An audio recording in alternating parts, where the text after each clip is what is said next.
Olá pessoal, neste vídeo eu vou fazer alguns comentários aqui sobre as eleições de Pedro Afonso. Primeiro eu quero parabenizar o prefeito pela reeleição dele e desejar boa sorte. E pedir que cuide da nossa cidade, né? A cidade que eu e tantas outras pessoas escolhemos para viver. E segundo eu quero desejar sorte ao candidato Jade Mariano, que não foi eleito, né? E parabenizar ele também pela campanha bonita que ele fez, pela campanha limpa, os dois na verdade, né? Tem algumas acusações, algumas coisinhas ali, mas são coisas normais da política, fora o evento que teve lá no começo do Jari, né, com o Moraes, não teve graves problemas nas eleições, então foi uma eleição bonita. Parabenizo também os 9 vereadores eleitos, principalmente a minha vereadora, candidata Lili Benício, foi reeleita. É sinal que o povo reconheceu, né, o trabalho dela. E que Deus abençoe vocês e que vocês tenham muita sabedoria para legislar no nosso município e coragem para fiscalizar o prefeito e fazer um bom trabalho na Câmara. Gente, a política é um negócio muito imprevisível. Eu, por onde eu passava, eu sempre falei, né, durante esses últimos dias de campanha, que eu acreditava que o Joaquim teria cerca de 60% de votos e o Jair uns 30% mais ou menos, e teria uns 10% de abstenção e brancos e nulos, né? E não foi isso que aconteceu. O Jair teve 71, o Joaquim teve 71% de votos, né? Foi uma votação bem expressiva, e o Jair apenas 26% e apenas 3% de abstenção, brancos e nulos. Então a população votou em peso, a população de Pedro Afonso compareceu com força às urnas e votou consciente, votou convicto, né, de que estava elegendo o melhor candidato, os melhores candidatos no caso, né, o vereador mais votado também teve aí 700 votos, se não me engano, foi muito bem votado, então de parabéns. Teve candidato que me surpreendeu positivamente e outros negativamente, né? Porque o Bezerrinho, por exemplo, lá do Canadá, eu jurava que ele não passava de 100, 150 votos no máximo. E teve quase 300 votos, né? Foi muito bem votado. Neutim também, né? Neutim, quase 300 votos também. Eu achava que ele ficaria em torno de 200 votos no máximo, que não seria eleito. E o que falar de Rodrigo? Rodrigo Alcântara, gente. O Rodrigo teve apenas 24 votos. Eu jurava que ele ficaria em torno de 100 votos, mais ou menos. Já sabia que ele não seria eleito. Até falei em um vídeo que eu fiz que ele não seria eleito por conta de recurso financeiro, né? Todo mundo sabe que campanha custa caro. Se não tiver dinheiro, fica difícil a eleição. Mas, mas a votação dele foi muito pequena, eu esperava mais. Ele também, né? E o pior não foi nem a votação que ele teve, 24 votos. O pior foi a atitude dele quando saiu o resultado das urnas, né? A reação dele não foi nada boa. Ele removeu todas as mulheres do grupo Cime Mulheres e, e fechou o grupo Cime Homens, né? Que são grupos de emprego criados por ele mesmo, que ele mesmo sempre falou que foi para ajudar a população a arrumar emprego e tudo mais, e no momento de derrota nas urnas ele perde a cabeça e acaba com os dois grupos, assim, foi algo muito triste, né? Eu fiquei muito surpreso com essa reação dele, porque eu até defendi ele já, falei que era um exemplo de político, desejei sorte e tudo mais. E como que a gente se engana com as pessoas, né? Eu entendo que ele ficou chateado, eu também ficaria. Qualquer pessoa ficaria chateada, né? Fazer uma campanha, ter esses dois grupos que junto tinham quase 2.000 pessoas, fazer uma campanha, ter os amigos e tudo mais, e achando que vai ter uma votação expressiva no mínimo, e chega lá nas urnas, quando as urnas são abertas, apenas 24 votos. Qualquer um ficaria chateado, né? E ele perdeu a cabeça, perdeu a calma. Isso não é um bom sinal, principalmente porque essa não foi a última eleição de Pedro Afonso, né? Em 2028, quem sabe ele não queira voltar, e com essas atitudes fica difícil, né? E doutor Joaquim, bom, Estão falando nos grupos aí, muita gente falando que ele é o cara, que ele não precisa da ajuda do Jairo, porque na eleição passada ele foi apoiado pelo Jairo.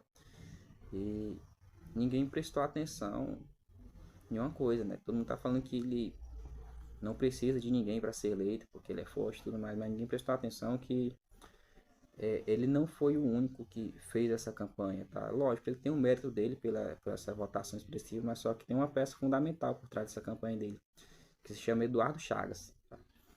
Então, se esquecendo do Eduardo. O Eduardo foi uma peça-chave nessa reeleição do Joaquinzinho, tá? Ele teve cerca de 2.500 votos em 2020. É um, é um político forte na cidade. O Joaquinzinho agora teve cerca de 6.300 votos, 6.200 e pouquinho, 3.700 votos de frente do Jader. Se for colocar 2.500 votos que o Eduardo teve na eleição passada, com esses 3.500 agora sobra apenas 1.000. Ou seja, se os candidatos nessa eleição fossem o Jader contra o Eduardo Chagas e o Joaquinzinho, esses três candidatos, a eleição seria muito mais disputada. E E se fosse o Jairo Mariano contra o Eduardo Chagas e o Joaquim Pinheiro, talvez a disputa ainda seria muito mais acirrada ainda, e talvez a reeleição do Joaquim nem viesse. Então, não é uma questão apenas de ter força política, do Joaquim ser forte, é uma questão de alianças mesmo, é uma questão de saber movimentar as peças-chave, as peças certas no tabuleiro da política, entendeu? O Joaquim foi muito esperto quando se uniu ao Eduardo. Já o Jader não foi muito esperto quando se uniu ao Eduardo. Já o Jader não foi tão esperto quando se uniu ao Cipriano. Lógico, tem as questões partidárias e tudo mais, né? Mas só que a rejeição do Cipriano é muito grande. Eu particularmente não conheço ele pessoalmente, mas conversei já com muitas pessoas que têm uma certa rejeição por ele. E até pelo próprio Jader, né? Mas a política é isso, né? A política não é um jogo de quem tem as melhores propostas, de quem é a melhor pessoa. É um jogo de quem é mais popular e de quem tem mais dinheiro para gastar na campanha, né? Até isso também teve esse problema pro Jader, porque o Joaquim tinha muito mais dinheiro, tinha o dobro de fundo partidário que o Jader tinha. Então o Jader tinha menos dinheiro para fazer campanha e lógico que isso dificulta bastante as coisas, né? Sem falar na máquina pública. O Joaquim é o atual prefeito, ele tem a máquina nas mãos. Só aí já tem um benefício, já tem uma vantagem muito grande em cima do oponente, né? Eu particularmente tive muita dúvida em quem eu ia votar, porque conheço o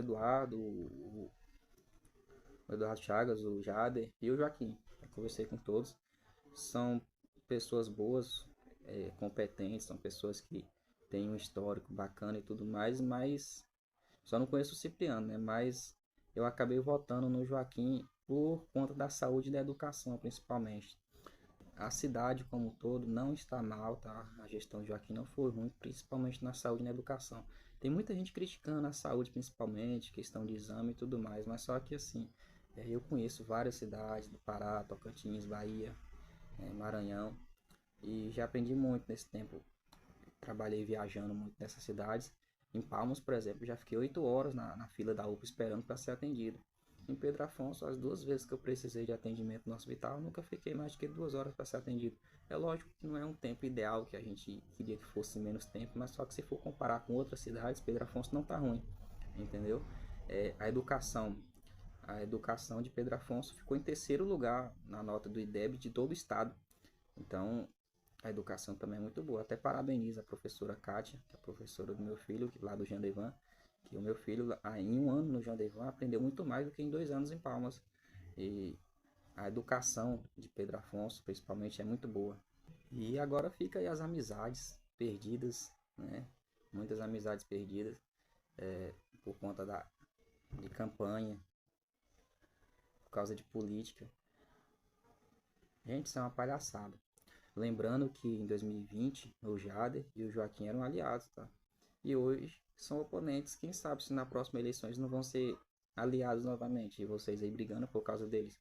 Lógico, cada um tem seu posicionamento político, agora ficar brigando, ficar xingando, ofendendo de forma pessoal as pessoas, isso daí é totalmente desproporcional, desrespeitoso e não vale a pena, tá? E fica aqui o meu conselho a todos. Se toda a população de Pedro Afonso usar o mesmo engajamento que usou na campanha agora, para cobrar o prefeito eleito, reeleito, para que ele faça um bom mandato de fato, para que ele trabalhe em prol da cidade, para que a cidade melhore. Lógico, a cidade está boa, tá, mas ainda tem muita coisa para melhorar. Tem a questão da Caixa, por exemplo, da agência da Caixa aqui não tem energia elétrica, por exemplo. Ontem mesmo faltou energia por mais de 1 hora aqui no centro, água, então tem muita coisa para melhorar ainda. Então fica a dica, em vez de vocês ficarem brigando agora, fiscalize, corram atrás, cobre seus vereadores, cobre o vereador que você elegeu ou reelegeu, vá nas sessões da Câmara, acompanhe de fato como que está sendo administrado o nosso dinheiro. Eu encerro aqui, esse é o último vídeo sobre as eleições de 2024 de Pedro Afonso. Os próximos vídeos agora eu vou fazer, o próximo vídeo eu vou mostrar como entrar no portal da transparência, para que todos saibam entrar lá e consultar como que está sendo gasto o dinheiro público, como que está sendo feito todo esse processo.